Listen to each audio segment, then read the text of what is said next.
71 seconds. That is all it took. 71 seconds between the moment 6 Iranian hypersonic missiles left their launchers and the moment that the most powerful military command center on Earth went completely dark. No communications, no radar feed, no satellite uplink, no contact with the president, no contact with the carriers, no contact with anyone. Just silence in the building that has never gone silent in the entire history of American military power. If you think you already know this story, stay with me for the next 20 minutes. Because what actually happened in those 71 seconds, what was really destroyed, and what it means for every country on Earth right now, none of that is what the headlines told you. And by the end of this video, you will understand why military historians are already calling this the 71 seconds that changed history forever. Before we get into what happened, you need to understand what Iran actually fired, because the word hypersonic gets thrown around in military news constantly, and most people have no idea what it actually means in practical terms. So let me make it real for you. When Iran launched these 6 missiles, they were traveling at Mach 17. Mach 17, that is 17 times the speed of sound. At that speed, the missile covers 1 kilometer every 0.17 seconds. To give you a sense of what that means in human terms, by the time a radar operator sees it on screen, processes what he is looking at, reaches for his communications equipment, and opens his mouth to say the word incoming, the missile has already traveled 40 kilometers closer to its target. The detection to impact window is not minutes, it is not even 1 minute in most engagement scenarios. At the ranges involved in this strike, the window between first detection and impact was measured in seconds. Not enough time to scramble interceptors. Not enough time to execute the full alert protocol. Barely enough time to reach for a phone. These were not the Fatah missiles that appeared in earlier episodes of this series. This was something different. Something that Western intelligence agencies had been tracking in development for 2 years and assessing as 12 to 18 months away from operational deployment. They were wrong by at least 14 months. The missile Iran used, designated the Zulfikar H in post-strike Iranian state media broadcasts, is a 2-stage hypersonic glide vehicle. The first stage is a solid fuel rocket booster that accelerates the payload to hypersonic velocity in the initial climb phase. The second stage is a glide vehicle, a maneuvering warhead that separates from the booster at altitude and then descends at hypersonic speed on a flat, low trajectory that keeps it inside the atmosphere where aerodynamic maneuvering is possible. This is the critical design feature that makes it so dangerous. Unlike a ballistic missile that follows a predictable parabolic arc, a hypersonic glide vehicle maneuvers.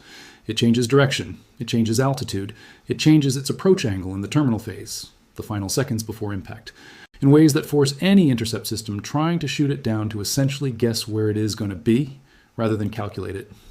And at Mach 17, a guess is not good enough. U.S. CENTCOM, United States Central Command, is headquartered at MacDill Air Force Base in Tampa, Florida.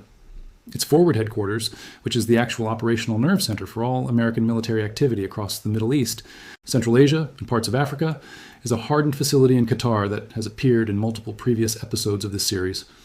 That forward headquarters, not the Florida building, but the operational command center that runs real-time military operations across 21 countries, was the primary target of Iran's 6-missile salvo.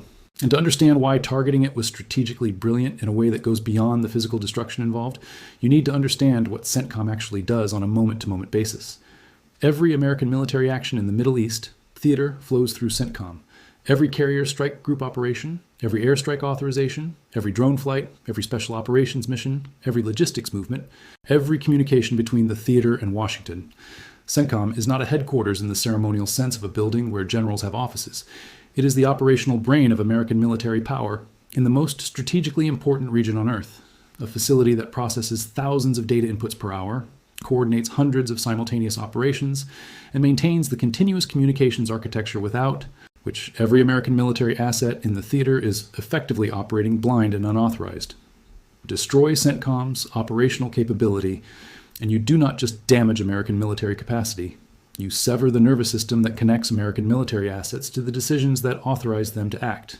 Iran understood this better than any analyst who has been predicting its next move, because Iran did not fire 6 hypersonic missiles at a building. It fired them at the decision-making architecture itself, at the thing that makes American military power coherent, coordinated, and lethal, rather than simply large and expensive.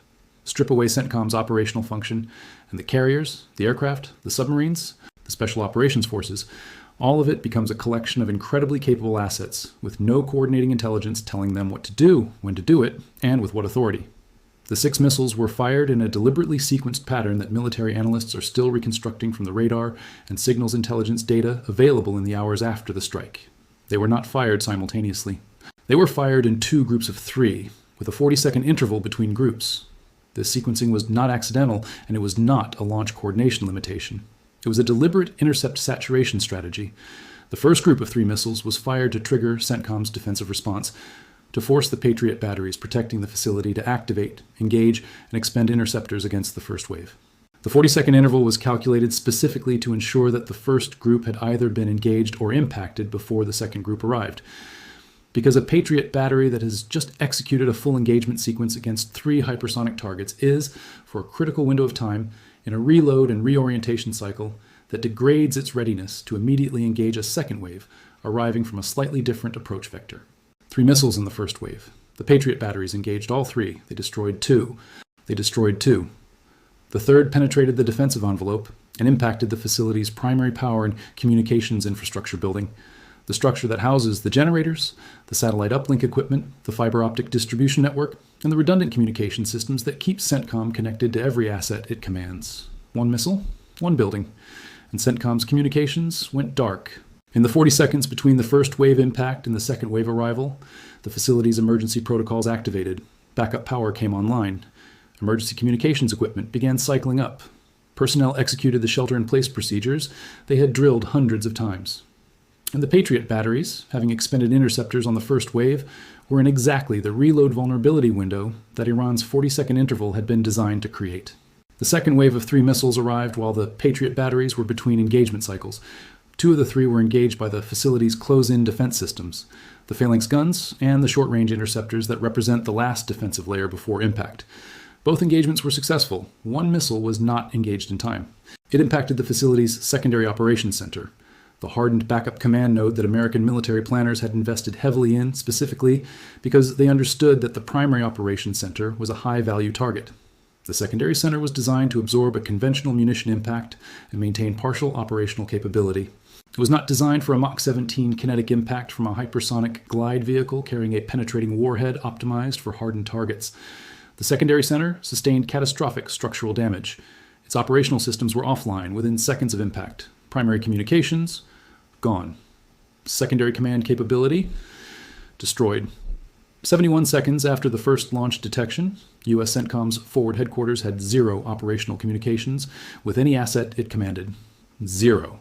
The carriers in the Arabian Sea and the Mediterranean were executing their last received orders with no new guidance.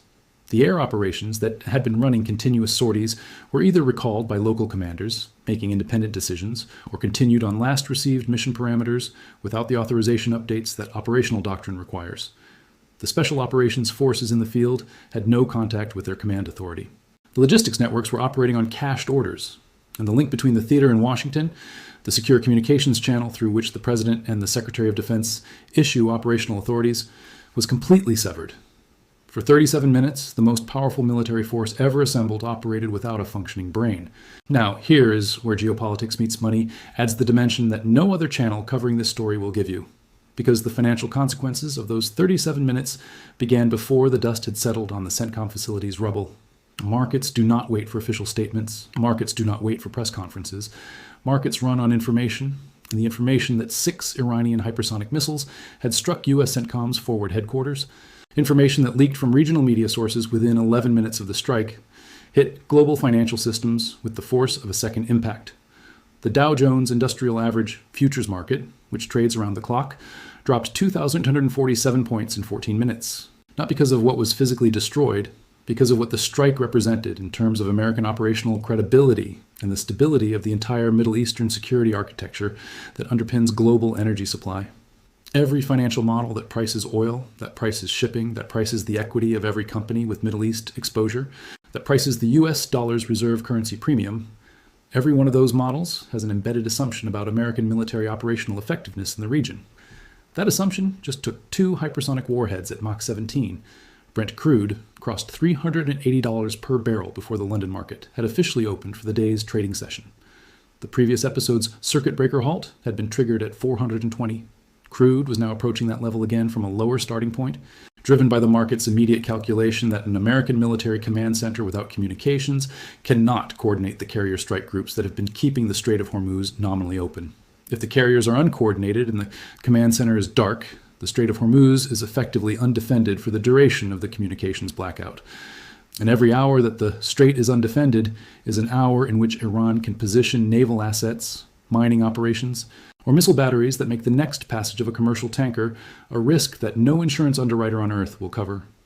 The Saudi rial, the UAE dirham, the Qatari rial, every Gulf Cooperation Council currency came under simultaneous selling pressure as currency traders priced in the possibility that the American security umbrella protecting the Gulf states had just developed a hole large enough to fly 6 hypersonic missiles through. The Bank of Qatar and the UAE Central Bank both intervened in foreign exchange markets within 22 minutes of the strike becoming public knowledge, burning through foreign currency reserves at a rate that their sovereign wealth funds can sustain for months, but their political messaging cannot sustain for weeks. And in bond markets, the place where the smart money goes when it needs to communicate something important without saying it out loud, U.S. Treasury yields spiked 47 basis points in 20 minutes. A 47 basis point spike in Treasury yields in 20 minutes is the bond market's way of saying we are repricing American sovereign risk because the institution that underpins that risk just lost its operational brain for 37 minutes, not permanently, not fatally, but measurably, documentably, in ways that the risk models cannot ignore without the people running those models losing their jobs. 37 minutes of communications blackout, trillions of dollars in global financial market movement. And then, at the 37th minute, the first emergency communications link came back online, not through the destroyed primary infrastructure, not through the damaged secondary center, through a U.S. Navy E-6 Mercury aircraft, the airborne command post that the Navy maintains specifically to provide nuclear command and control communications when ground-based systems are unavailable, that had been orbiting at altitude over the Arabian Sea since Episode 9's escalation, and that the CENTCOM commander, in the first coherent decision of the blackout period, had the presence of mind to reach on a backup radio frequency that the strike had not disrupted. The E-6 is not CENTCOM. It cannot replicate the full operational capacity of the forward headquarters. But it restored the single most critical function that 37 minutes of darkness had severed, the communications link between the theater and the National Command Authority in Washington. The president could talk to the theater commander again, and the first thing the theater commander said, in a transmission that 2 congressional sources described in background briefings as the most consequential operational communication since the Cuban Missile Crisis, was not a battle damage assessment. It was not a request for guidance. It was a single operational status update that told Washington everything it needed to know about what had just happened and what the response options were. He said, "We are operational, degraded but operational, and we are ready for your orders." That transmission, 7 words, is the turning point of Episode 12, not because it restored CENTCOM's full capability. It did not. The forward headquarters will require months of reconstruction.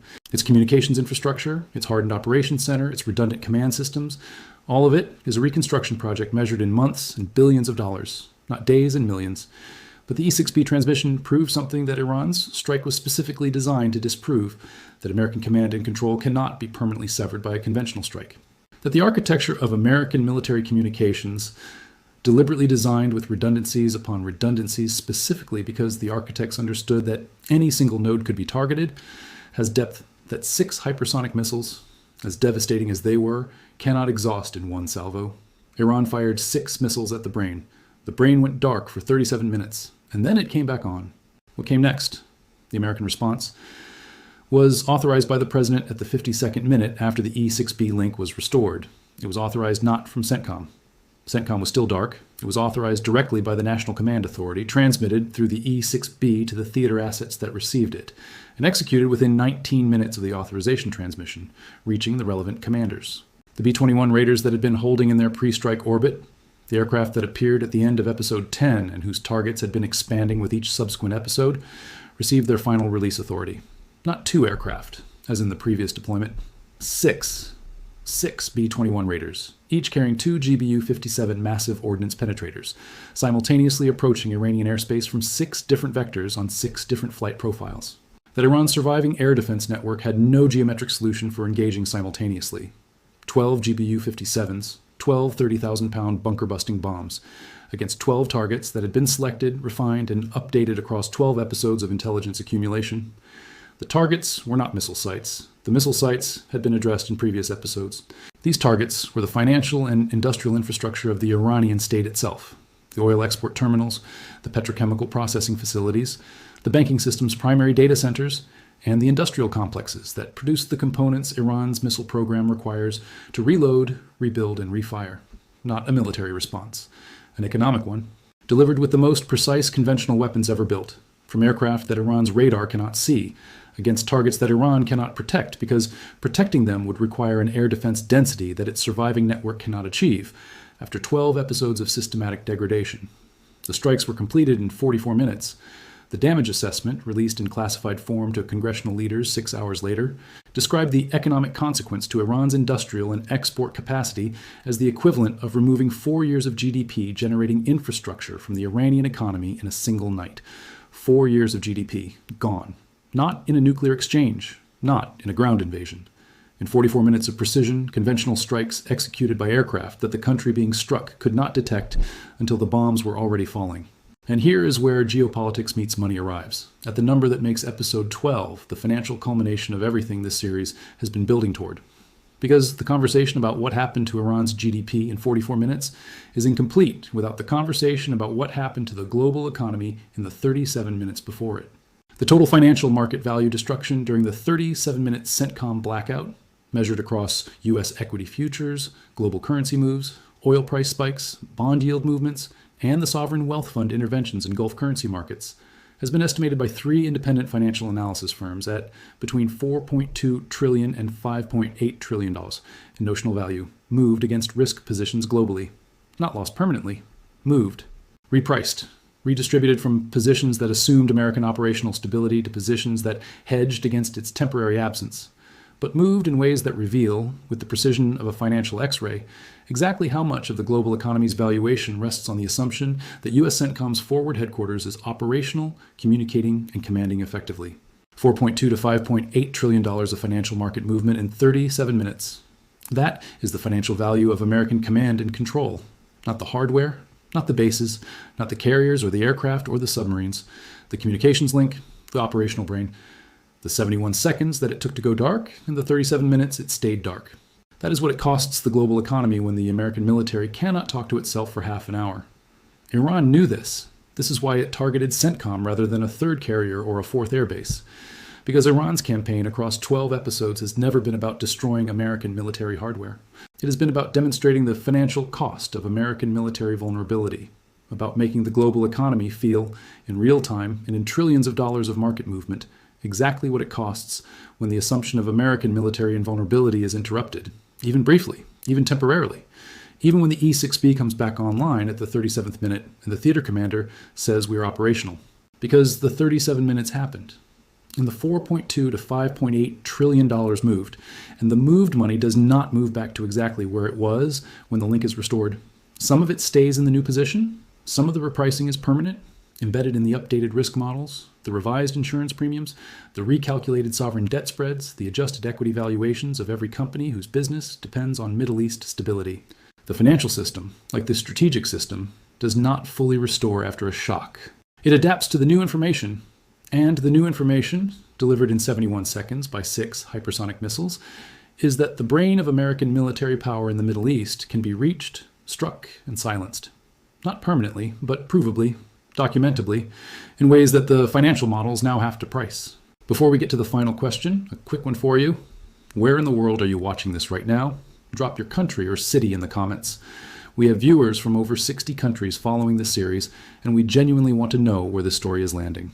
Whether you are in the United States, the Middle East, Europe, Asia, or anywhere else, tell us in the comments where you are watching from. It helps us understand our community, and it gives every viewer a sense of just how global the audience following this story has become. Now, the question that 12 episodes of this series have been building toward, not the military question, not even the financial question, the deeper question that the 71 seconds and the 37 minutes have forced into the open. What is the cost of American military primacy? Not to America, but to the world that has organized itself around the assumption of American military primacy for the past 80 years. Every alliance, every trade route, every energy supply chain, every financial market, every nuclear deterrence guarantee, Every sovereignty guarantee extended to smaller nations that could not defend themselves without the implicit backing of American power. All of it rests on the assumption that American command and control is continuous, resilient, and uninterruptible. That CENTCOM's forward headquarters is always on, always communicating, always ready to authorize the response that keeps the system stable. 71 seconds, 6 missiles, 37 minutes of darkness, and then the E-6B and the 7 words, and the 44 minutes of B-21 strikes that followed. The system held. The brain came back. The response was devastating and precise, and it addressed the economic infrastructure of the nation that struck. By every military metric, the exchange ended with American power re-established and Iranian economic capacity severely degraded. But the 37 minutes happened. And in those 37 minutes, the global economy moved $4 to $6 trillion in response to the question of what happens if American command and control goes dark. That movement is the answer. The financial system's honest, unsentimental, profit-motivated answer to the question of how much the world's stability actually depends on a single operational military command center in Qatar staying online and communicating. The answer is $4 to $6 trillion per 37 minutes. If you annualize that figure, the financial value of American military command and control continuity exceeds the GDP of every country on Earth, except the United States itself. Iran spent an estimated $180 million on the 6 hypersonic missiles that interrupted it for 37 minutes. The return on that investment in global financial market movement is somewhere between 23,000 and 32,000 times the cost of the missiles. That ratio is not a military fact. It is a financial one. And financial facts, unlike military ones, do not go away when the shooting stops. They get embedded in the risk models, the pricing algorithms, the actuarial tables, and the investment strategies of every institution in the global financial system. The world just learned, at a cost of 37 minutes and $4 to $6 trillion, exactly how much it depends on something that 6 hypersonic missiles at Mach 17 can interrupt in 71 seconds. That knowledge changes the calculation. For Iran, for China, for Russia, for every adversary and every ally, in ways that no military victory, no matter how decisive, can fully reverse.